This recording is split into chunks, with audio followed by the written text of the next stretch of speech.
Everyone নমস্কাৰ সকলোকে পুনৰবাৰ মোৰ চেনেলটোলৈ আৰু মোৰ অন্য এটা ভিডিঅ'লৈ স্বাগতম জনাইছোঁ। আশা কৰিছোঁ সকলোবোৰ ভালে কুশলে আছে আৰু আজি এটা আমি বহুত ধুনীয়া পৰিৱেশত আছোঁ আৰু ইয়াৰ পৰাই মই আজি ভিডিঅ'টো ষ্টাৰ্ট কৰিছোঁ আৰু যিহেতুকে সিমান সময় নহ'ল আৰু ভিডিঅ'টো ষ্টাৰ্ট কৰা।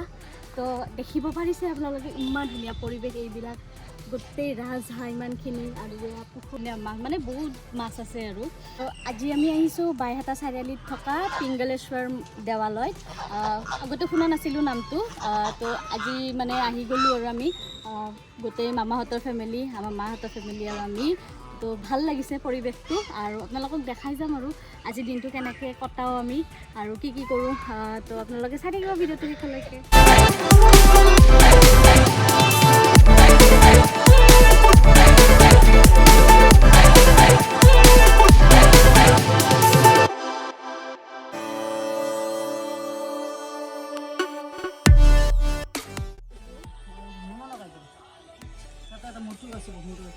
তো এয়া চাকি ধূপ লৈ ল'লোঁ আমি আৰু এতিয়া আমি চাকি দিবলৈ যাম। আপোনালোকেও বলক আমাৰ লগত।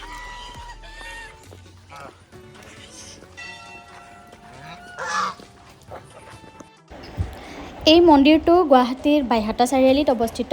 বাইহাটা চাৰিআলিৰ পৰা অলপ ভিতৰুৱা জেগাত হয়, গাঁৱৰ ভিতৰে হয়।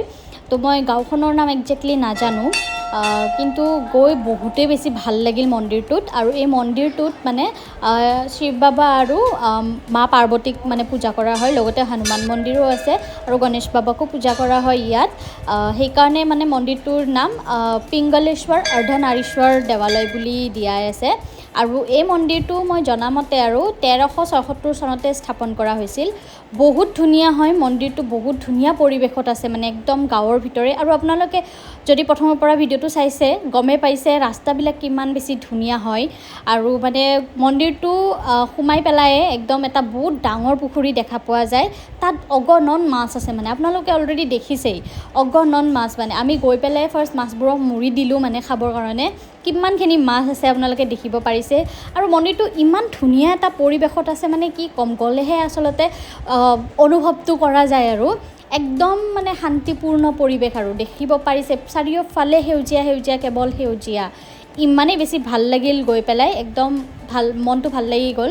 কিন্তু ইমান গৰম আছিল সেইদিনাখন, গৰমৰ কাৰণে অকণমান অসহ্যও লাগিছে। আৰু মন্দিৰটোৰ ভিতৰ ভাগত এটা কুণ্ড আছে আৰু সেই কুণ্ডটোৰ ভিতৰে শিৱলিংগ আৰু ত্ৰিশূল আছে বুলি গম পাইছোঁ, কৈছে আৰু তেনেকৈ। তো পানীৰ কাৰণে শিৱলিংগটো আমি দেখা নাপালোঁ, কিন্তু ত্ৰিশূলপাত দেখা পাইছোঁ বাৰু। তো তেনেকৈ তাত পূজা কৰা হয় বুলি জানো। আৰু ৰাইজে পূজা কৰিবৰ বাবে এটা এক্সট্ৰা শিৱলিংগও আছে তাত, আৰু লগতে এখন থাপনাও আছে। আৰু ভাল নালাগে তেনেকৈ ভিতৰত গৈ ভিডিঅ' কৰিবৰ কাৰণে। তো মই ভিতৰখিনি সেনেকৈ ভিডিঅ' নকৰিলোঁ। আৰু পিংগলেশ্বৰ মন্দিৰটোৰ পৰাই আমি চিধাই আহি গ'লোঁ এই গোপেশ্বৰ দেৱালয়টোলৈ। আৰু এই দেৱালয়টোও আছে বাইহাটা চাৰিআলিতে, দেওদুৱাৰ নামৰ ঠাইখিনিত আছে আচলতে। যদি আপুনি গুৱাহাটী ফালৰ পৰা আহে তেনেহ'লে বাইহাটা চাৰিআলি নাপাওঁতেই দেওদুৱাৰ বুলি ঠাইখিনিতেই আপোনাৰ ৰাইট ছাইড হ'ব, আৰু ৰাইট ছাইডে এটা গণেশ বাবাৰ মন্দিৰ এটা দেখিব পাব। তো সেইখিনিতে এই মন্দিৰটো অৱস্থিত, সেই গণেশ বাবাৰ মন্দিৰটোৰ পাছফালেই গোপেশ্বৰ দেৱালয় অৱস্থিত। আৰু বহুত ধুনীয়া এটা পৰিৱেশত আছে এই মন্দিৰটোও। একদম আপোনালোকে দেখিব পাৰিছে একদম শিলৰ পাহাৰ এইখন হয়। তো তাৰ তলতে এই মন্দিৰটো অৱস্থিত। আৰু এইটো হৈছে এটা গুহা, আৰু এই গুহাটোৰ ভিতৰে শিৱ বাবাৰ এনেকৈ পূজা কৰে। আৰু তাত থাপনা পাতি থোৱা আছে, ত্ৰিশূলো আছে।